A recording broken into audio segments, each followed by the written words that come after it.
सतगुरु रविदास महाराज वो पार ब्रह्म परमेश्वर जिहदे करके तुहानू सत्कार मिलदा है, जिहदे करके मंदिरां मस्जिदां विच वड़न दा मत्था टेकण दा जे तुहानू किसी ने अधिकार लैके दिता है ना, अज साहब गद्दी ते विराजमान बैठा है, वो नहीं गया किते।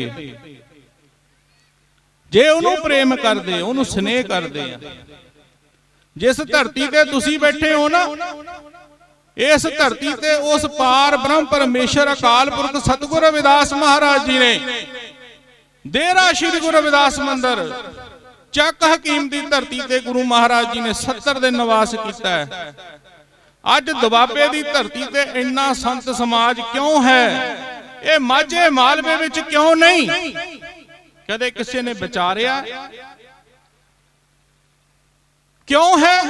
क्योंकि इत्थे वो आप आया है, उस मालिक ने इस आके धरती ते मदीना बसाया है, जिहदा नाम डेरा श्री गुरु रविदास मंदिर है।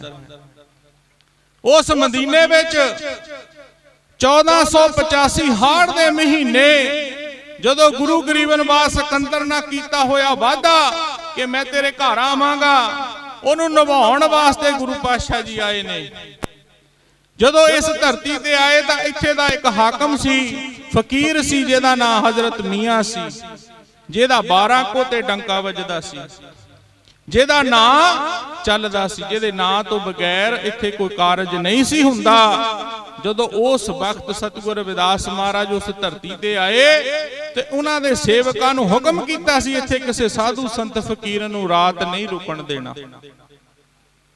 शाम दे वक्त जदों गुरु पातशाह जी इस धरती ते आए ते उन्हां दे सेवादारां ने मना कर दिता कि आप महाराज अगे चले जाओ, आप इत्थे रात नहीं रुक सकते। तां महाराज ने बेनती की भी सेवादारां नूं इत्थों कुछ लै नहीं जाना, इत्थे छड्ड जाना है, जे आप रात कट्टण दे दो तां बहुत भला होवेगा। ते उन्हां ने कहा साडे मियाँ साहब दा हुक्म है, आप इत्थे रात नहीं कट सकते, आप अगे चले जाओ। ते जदों मिये नूं पता लगा कि कोई फकीर संत आके मेरे सेवादारां नाल तर्क करदे ने, तां ओह आके आप कहण लगे मैं धरती दा मालिक हां, आप अगे चले जाओ। ते सतगुरु रविदास महाराज सतगुरु कबीर महाराज मुस्कुराउण लग गए, कहने लगे भी ते तो पहला भी कोई मालिक होना है। जिद्दां असीं कह दिंदे ना साडा घर है, आ मेरा घर है भी 5 मरले दा 10 मरले दा,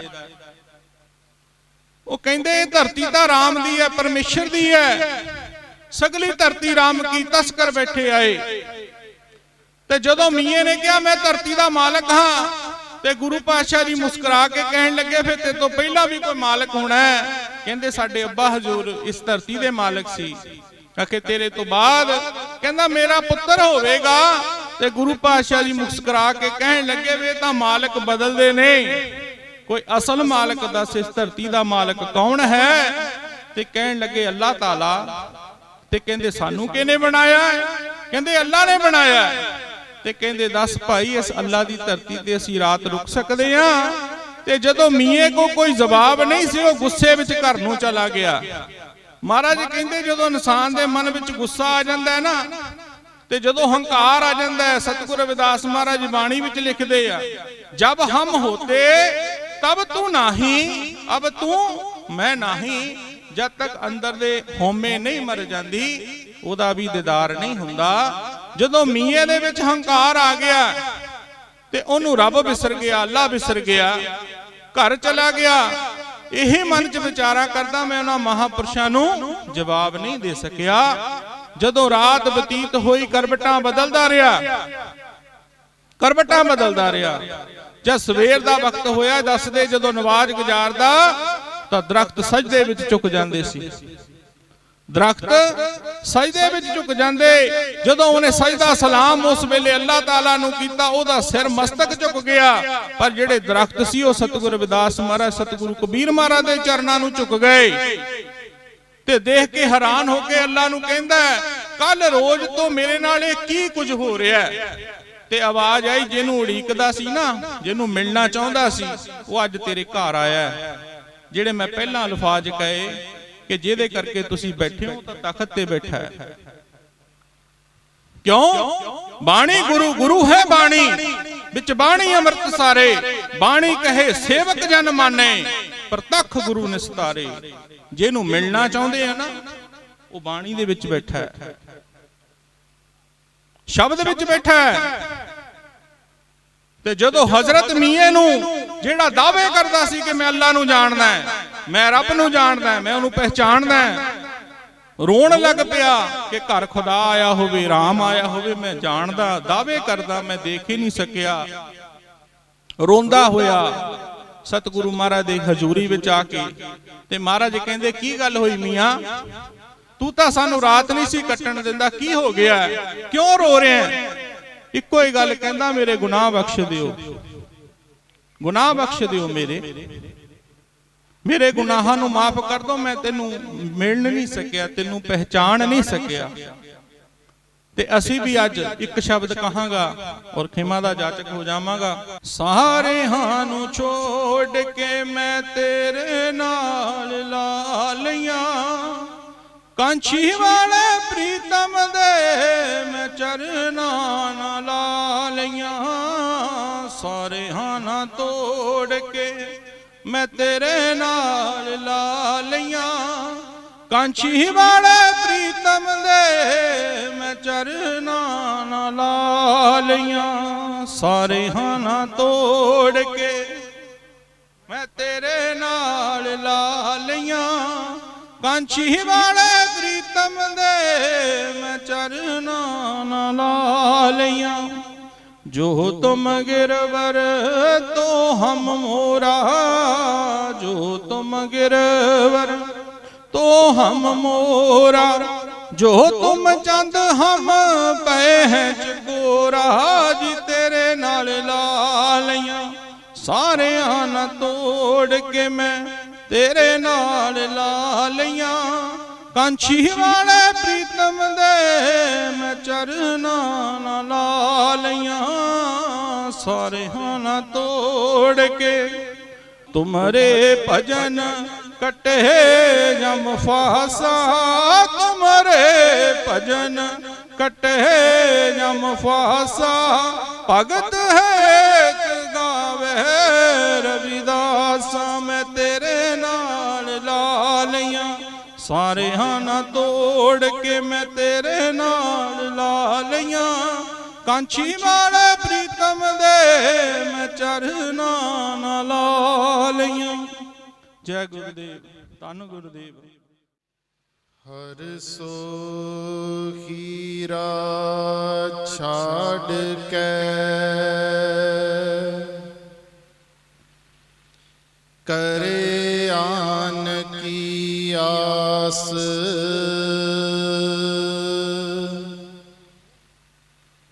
ते नर दोजक जाहेंगे। सत भाखै रवदास,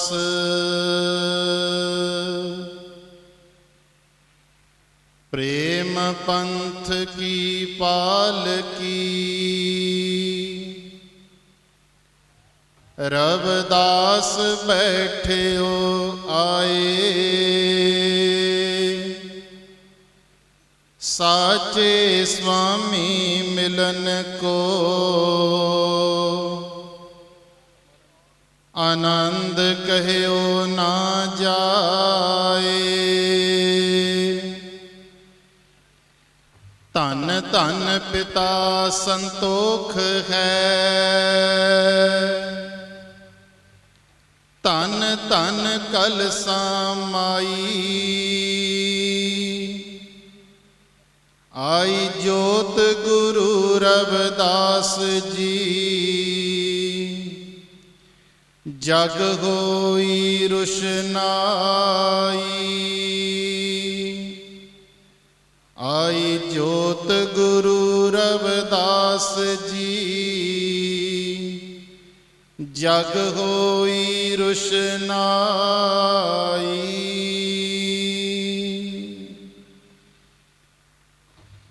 परम सत्कारयोग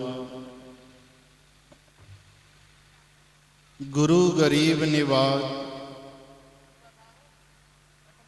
ਪਰਮ ਪਿਤਾ ਸਾਹਿਬ ਸ੍ਰੀ ਸਤਿਗੁਰੂ ਰਵਿਦਾਸ ਜੀ ਮਹਾਰਾਜ ਜੀ ਦੀ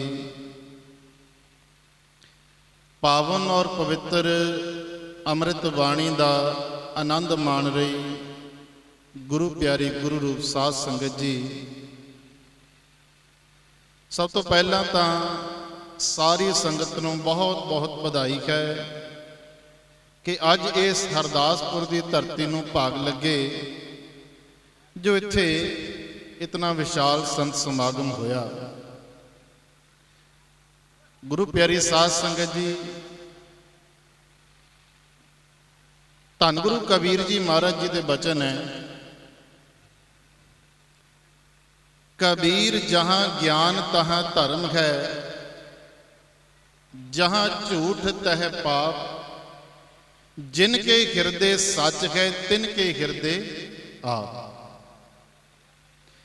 भाव जेकर असी किसी धर्म के राह ते चलना है, अगर असी धार्मिक बिरती वाले बनना है तो साडे कोल ज्ञान होना चाहिए है। हुण ज्ञान कित्थों मिलेगा?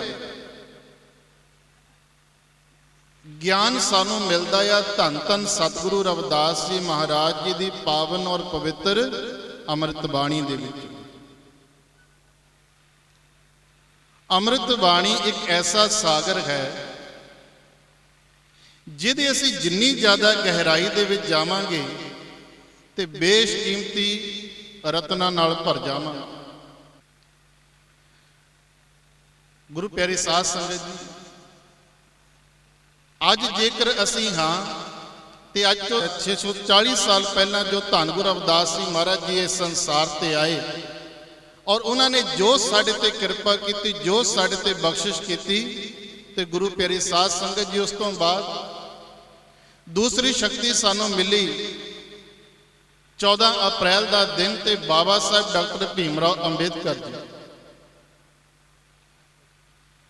और जितने भी संत महात्मा वख-वख डेरियां दे विच परम पूज्य संत निरंजन दास जी महाराज जी दिन रात समाज में जोड़न दे विच लगे हुए आ और इन्हां तो इलावा होर सारे महापुरुष जिहड़े अपने अपने स्तर ते संगतां नूं गुरु महाराज जी की बाणी नाल जोड़ रहे हैं।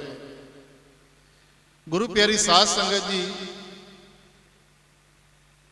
धन गुरु रविदास जी महाराज जी ने जो साडे ते कृपा की है, अज असी एडे वड्डे वड्डे प्रोग्राम करवा रहे हैं। अज सानू नाम जपण की आज़ादी है, अज सानू गुरु नूं मनाउण की आज़ादी है, अज सानू परमात्मा की प्राप्ति की आज़ादी है, नहीं तो पहला नहीं सी। आपां सब पिछले इतिहास नूं जाणदे। उस तो बाद गुरु प्यारी साध संगत जी, कल ही मैं किताब पढ़ रहा सी तो उस किताब के विच बाबा साहब बारे जो लिखिया सी, मैं पढ़ के बड़ा हैरान होया कि असीं कैसे कैसे रहबर, कैसे कैसे महापुरुष इस संसार ते सानू जगाउण वास्ते आए। जिस वेले बाबा साहब डॉक्टर अंबेडकर जी पहली गोल मेज कॉन्फ्रेंस लई लंदन जाण लगे, संगत दे के बेनती है ध्यान देना, क्योंकि असी उस रहबर की गल कर रहे हैं जिन्हां दी बदौलत अज असी उच्चियां उच्चियां कुर्सियां ते बड़ियां बड़ियां कोठियां दे विच और सोने के गहने पहन के और कीमती कीमती कपड़े पहन के बैठे। बाबा साहब डॉक्टर अंबेडकर जी ने जिस वेले अपनी पहली कॉन्फ्रेंस लई लंदन जाना सी, अजे वो चलन लगे सी ते नाल ही उन्होंने एक बहुत ही दुख भरी खबर मिली। वो खबर की सी? परमात्मा ना करे सानू भी जब वो खबर मिल जाती, साडे जमीन थले साडे पैरों थले जमीन निकल जाती। वो खबर मिली कि बाबा साहब आप जी का बेटा राज रतन इस दुनिया दे विच नहीं रहे। ये खबर मिली बाबा साहब डॉक्टर अंबेडकर जी नूं कि बाबा साहब आप जी का पुत्र राज रतन इस दुनिया दे विच नहीं रहा, वो अकाल चलाना कर गया। पुत्र दे मरण की खबर सुन के पिता दे दिल ते की बीतदी है आपां सब जानते हैं। उस वेले कुछ भी नहीं फिर चंगा लगता, बंदा कहता छड्डो परे सारियां गल्लां नूं, मैं तो भाई अपने पुत्र कोल जाना आ ਤੇ ਬਾਬਾ ਸਾਹਿਬ ਨੂੰ ਸਾਥੀਆਂ ਨੇ ਕਿਹਾ, ਉਹਨਾਂ ਦੇ ਵੀਰੇ ਨੇ ਕਿਹਾ, ਕਹਿਣ ਲੱਗਾ ਬਾਬਾ ਸਾਹਿਬ ਆਪਾਂ ਇਸ ਤਰ੍ਹਾਂ ਕਰਦੇ ਹਾਂ ਵੀ ਅੱਜ ਦੀ ਜਿਹੜੀ ਕਾਨਫਰੰਸ ਹੈ ਇਹਦੇ ਵਿੱਚ ਤੁਸੀਂ ਨਾ ਜਾਓ, ਕਿਉਂਕਿ ਆਪ ਜੀ ਦਾ ਪੁੱਤਰ ਨਹੀਂ ਰਿਹਾ, ਆਪਾਂ ਉਹਦੇ ਸੰਸਕਾਰ ਵੀ ਕਰਨੇ ਆ। ਤੇ ਗੁਰੂ ਪਿਆਰੀ ਸਾਧ ਸੰਗਤ ਜੀ ਉਸ ਵੇਲੇ ਬਾਬਾ ਸਾਹਿਬ ਕੀ ਕਹਿਣ ਲੱਗੇ ਕਿ ਦੁੱਖ ਤਾਂ ਬਹੁਤ ਹੈ ਆਪਣੇ ਪੁੱਤਰ ਦੇ ਜਾਣ ਦਾ। ਮੈਨੂੰ ਇੱਕ ਪਾਸੇ ਆਪਣਾ ਪੁੱਤਰ ਨਜ਼ਰ ਆ ਰਿਹਾ ਆ ਜਿਹੜਾ ਇਸ ਵੇਲੇ ਦੁਨੀਆ ਤੇ ਨਹੀਂ ਰਿਹਾ, ਔਰ ਇੱਕ ਪਾਸੇ ਮੈਨੂੰ ਆਪਣੇ ਆਉਂਦੇ ਹਜ਼ਾਰਾਂ ਸਾਲਾਂ ਤੱਕ ਆਪਣੇ ਕਈ ਪੁੱਤਰ ਨਜ਼ਰ ਆ ਰਹੇ ਆ ਜਿਹੜੇ ਗੁਲਾਮੀ ਦੀਆਂ ਜ਼ੰਜੀਰਾਂ ਦੇ ਵਿੱਚ ਬੱਝੇ ਹੋਏ ਆ। ਮੈਂ ਕੀ ਕਰਾਂ? ਤੇ ਗੁਰੂ ਪਿਆਰੀ ਸਾਧ ਸੰਗਤ ਜੀ ਉਹਨਾਂ ਨੇ ਕਿਹਾ ਕਿ ਪੁੱਤਰ ਚਲਾ ਗਿਆ ਕੋਈ ਗੱਲ ਨਹੀਂ, ਲੇਕਿਨ ਮੈਂ ਆਪਣੇ ਲੱਖਾਂ ਪੁੱਤਰਾਂ ਦੀ ਕੁਰਬਾਨੀ ਇਸ ਪੁੱਤਰ ਲਈ ਨਹੀਂ ਦੇ ਸਕਦਾ। ਔਰ ਗੁਰੂ ਪਿਆਰੀ ਸਾਧ ਸੰਗਤ ਜੀ ਉਹਨਾਂ ਨੇ ਗੋਲਮੇਜ਼ ਕਾਨਫਰੰਸ ਦੇ ਵਿੱਚ ਜਾ ਕੇ ਹਿੱਸਾ ਲਿਆ ਔਰ ਸਾਡੀਆਂ ਆਜ਼ਾਦੀਆਂ ਦੇ ਸੰਵਿਧਾਨ ਲਿਖੇ। ਤੇ ਗੁਰੂ ਪਿਆਰੀ ਸਾਧ ਸੰਗਤ ਜੀ ਮੇਰੀ ਇਹੀ ਬੇਨਤੀ ਹੈ, ਕਿਉਂਕਿ ਸਮਾਂ ਵੀ ਜ਼ਿਆਦਾ ਨਹੀਂ ਹੈ, ਕਿ ਸਾਨੂੰ ਐਸੇ ਰਹਿਬਰਾਂ ਦੀਆਂ ਜਿਹੜੀਆਂ ਕੁਰਬਾਨੀਆਂ ਇਹਨੂੰ ਹਮੇਸ਼ਾ ਚੇਤੇ ਰੱਖਣਾ ਚਾਹੀਦਾ ਹੈ। 2010 ਦੇ ਵਿੱਚ ਇੱਕ ਗੀਤ ਆਇਆ ਸੀ, ਸਾਰੇ ਕਰ ਲੋ ਏਕਾ ਬੇਗਮਪੁਰਾ ਬਸਾਉਣਾ ਆ। ਉਸ ਗੀਤ ਨੇ ਸਾਡੇ ਅੰਦਰ ਬੜੀ ਸ਼ਕਤੀ ਦਿੱਤੀ, ਸਾਨੂੰ ਬੜੀ ਉਹਨੇ ਤਾਕਤ ਦਿੱਤੀ, ਸਾਨੂੰ ਬੜਾ ਹੌਸਲਾ ਦਿੱਤਾ। ਔਰ ਗੁਰੂ ਪਿਆਰੀ ਸਾਧ ਸੰਗਤ ਜੀ ਅੱਜ ਸਾਡਾ ਰਵਿਦਾਸੀਆ ਧਰਮ ਸਥਾਪਿਤ ਹੈ, ਲੇਕਿਨ ਬੇਗਮਪੁਰੇ ਦੇ ਆਪਾਂ ਜੀ ਅਰਥਾਂ ਨੂੰ ਸਮਝੀਏ ਤਾਂ ਬੇਗਮਪੁਰੇ ਦੀ ਸ਼ੁਰੂਆਤ ਕਿੱਥੋਂ ਹੋਏਗੀ? ਸਭ ਤੋਂ ਪਹਿਲਾਂ ਸਾਨੂੰ ਆਪਣੇ ਘਰਾਂ ਦੇ ਵਿੱਚੋਂ ਨਸ਼ੇ ਨੂੰ ਬਾਹਰ ਕੱਢਣਾ ਪਏਗਾ। ਅਸੀਂ ਵਿਆਹਾਂ ਸ਼ਾਦੀਆਂ ਦੇ ਵਿੱਚ ਡੀਜੇ ਲਗਾ ਕੇ ਨੱਚ ਲੈਂਦੇ ਆ ਵੀ ਸਾਰੇ ਕਰ ਲੋ ਏਕਾ ਬੇਗਮਪੁਰਾ ਬਸਾਉਣਾ ਆ। ਉੱਥੇ ਅਸੀਂ ਜ਼ੋਰ-ਜ਼ੋਰ ਭੰਗੜੇ ਪਾਉਂਦੇ ਆ, ਨੱਚਦੇ ਆ ਔਰ ਸ਼ਰਾਬਾਂ ਪੀ ਕੇ ਬੜਕਾ ਮਾਰਦੇ ਆ। ਇਸ ਤਰ੍ਹਾਂ ਬੇਗਮਪੁਰਾ ਨਹੀਂ ਬਸੇਗਾ। ਜੇ ਬੇਗਮਪੁਰਾ ਬਸਾਉਣਾ ਆ, ਜੇ ਧੰਨ ਗੁਰੂ ਰਵਿਦਾਸ ਜੀ ਮਹਾਰਾਜ ਜੀ ਦੀ ਸੋਚ ਦੇ ਮੁਤਾਬਕ ਚੱਲਣਾ ਆ, ਆਓ ਗੁਰੂ ਪਿਆਰੀ ਸਾਧ ਸੰਗਤ ਜੀ ਸਭ ਤੋਂ ਪਹਿਲਾਂ ਆਪਣੇ ਘਰਾਂ ਦੇ ਵਿੱਚ ਇੱਕ ਲੜਾਈ ਲੜੀਏ। ਉਹ ਲੜਾਈ ਕਿਹੜੀ ਹੈ? ਉਹ ਹੈ ਅਨਪੜ੍ਹਤਾ ਦੀ ਲੜਾਈ ਔਰ ਉਹ ਹੈ ਸ਼ਰਾਬ ਔਰ ਨਸ਼ੇ ਦੀ ਲੜਾਈ। ਅਸੀਂ ਆਪਣੇ ਘਰਾਂ ਦੇ ਵਿੱਚੋਂ ਇਸ ਚੀਜ਼ ਨੂੰ ਬਾਹਰ ਕੱਢੀਏ। ਅਸੀਂ ਪੜਾਂਗੇ, ਸਾਡੇ ਕੋਲ ਵਿਦਿਆ ਹੋਏਗੀ, ਸਾਡੇ ਕੋਲ ਗਿਆਨ ਹੋਏਗਾ, ਤਾਂ ਹੀ ਗੁਰੂ ਪਿਆਰੀ ਸਾਧ ਸੰਗਤ ਜੀ ਅਸੀਂ ਅੱਗੇ ਨਿਕਲ ਸਕਦੇ ਹਾਂ। ਅੱਜ ਬੜੀ ਲੋੜ ਹੈ ਇਸ ਚੀਜ਼ ਦੀ, ਕਿਉਂਕਿ ਅਸੀਂ ਬਾਹਰ ਤਾਂ ਵੱਡੀਆਂ ਵੱਡੀਆਂ ਗੱਲਾਂ ਕਰ ਲੈਂਦੇ ਹਾਂ, ਬਾਹਰ ਅਸੀਂ ਬਹੁਤ ਵੱਡੇ ਅਫਸਰ ਬਣਦੇ ਹਾਂ, ਬਾਹਰ ਅਸੀਂ ਬੜੇ ਧਾਰਮਿਕ ਬਣ ਜਾਂਦੇ ਆ, ਤੇ ਘਰ ਜਾ ਕੇ ਨਸ਼ਾ ਕਰਕੇ ਆਪਣੇ ਘਰ ਵਾਲੀਆਂ ਨੂੰ ਕੁੱਟਦੇ ਆ, ਆਪਣੇ ਬੱਚਿਆਂ ਨੂੰ ਬੁਰਾ ਭਲਾ ਕਹਿੰਦੇ ਆ। ਜਿਸ ਦਿਨ ਇਹ ਨਸ਼ਾ ਸਾਡੇ ਘਰਾਂ ਦੇ ਵਿੱਚੋਂ ਬਾਹਰ ਆ ਜਾਏਗਾ ਤੇ ਸਾਨੂੰ ਮੱਤ ਆਏਗੀ ਆਪਣੇ ਬੱਚਿਆਂ ਨੂੰ ਪੜਾਉਣਾ ਆ। ਔਰ ਜਿਸ ਦਿਨ ਸਾਡੇ ਬੱਚੇ ਪੜ੍ਹ ਲਿਖ ਜਾਣਗੇ ਤੇ ਗੁਰੂ ਪਿਆਰੀ ਸਾਧ ਸੰਗਤ ਜੀ ਉਹ ਦਿਨ ਸਾਡੇ ਆਪਣੇ ਰਾਜ ਦਾ ਦਿਨ ਹੋਏਗਾ। ਸੋ ਗੁਰੂ ਪਿਆਰੀ ਸਾਧ ਸੰਗਤ ਜੀ ਬਹੁਤਾ ਜ਼ਿਆਦਾ ਸਮਾਂ ਤਾਂ ਨਹੀਂ, ਇਤਨੀਆਂ ਹਾਜ਼ਰੀਆਂ ਪ੍ਰਵਾਨ ਕਰਿਓ। ਔਰ ਇਹੀ ਬੇਨਤੀ ਸਾਰੀ ਸੰਗਤ ਦੇ ਚਰਨਾਂ ਦੇ ਵਿੱਚ ਕਿ ਜੋ ਆਪਾਂ ਸਤਿਗੁਰਾਂ ਦੀ ਬਾਣੀ ਚੋਂ ਸੁਣਦੇ ਉਹਨੂੰ ਅਮਲ ਜ਼ਰੂਰ ਕਰਿਆ ਕਰੀਏ, ਕਿਉਂਕਿ ਅਮਲਾਂ ਤੋਂ ਬਿਨਾਂ ਗੱਲ ਨਹੀਂ ਬਣਨੀ। ਅਮਲ ਜ਼ਰੂਰ ਕਰਿਆ ਕਰੀਏ। ਇਤਨੀਆਂ ਹਾਜ਼ਰੀਆਂ ਪ੍ਰਵਾਨ ਕਰਿਓ, ਇਤਨੀਆਂ ਵਿਚਾਰਾਂ ਪ੍ਰਵਾਨ ਕਰਿਓ। ਗੁਰੂ ਪਿਆਰੀ ਸਾਧ ਸੰਗਤ ਜੀ ਕੋਈ ਵਿਚਾਰ ਕਰਦਿਆਂ, ਕੋਈ ਲਫ਼ਜ਼ ਬੋਲਦਿਆਂ ਅਗਰ ਕੋਈ ਗਲਤੀ ਹੋਈ ਹੈ ਤੇ ਸੰਗਤ ਬਖਸ਼ਣਹਾਰ ਹੈ, ਗੁਰੂ ਬਖਸ਼ਣਹਾਰ ਹੈ, ਹੋਈ ਭੁੱਲ ਚੁੱਕ ਦੀ ਖਿਮਾ ਕਰਿਓ। ਆਓ ਸਾਰੀਆਂ ਸੰਗਤਾਂ ਸਤਿਗੁਰਾਂ ਦਾ ਜੈਕਾਰਾ ਬੁਲਾਈਏ। ਜੋ ਬੋਲੇ ਸੋ ਨਿਰਭੈ ਸ਼੍ਰੀ ਜਗਤ ਗੁਰੂ ਰਵਿਦਾਸ ਮਹਾਰਾਜ ਕੀ ਜੈ। ਜਗਤ ਗੁਰੂ ਰਵਿਦਾਸ ਮਹਾਰਾਜ ਕੀ ਜੈ। ਜੈ ਗੁਰਦੇਵ, ਧੰਨ ਗੁਰਦੇਵ, ਜੈ ਭੀਮ, ਜੈ ਭਾਰਤ।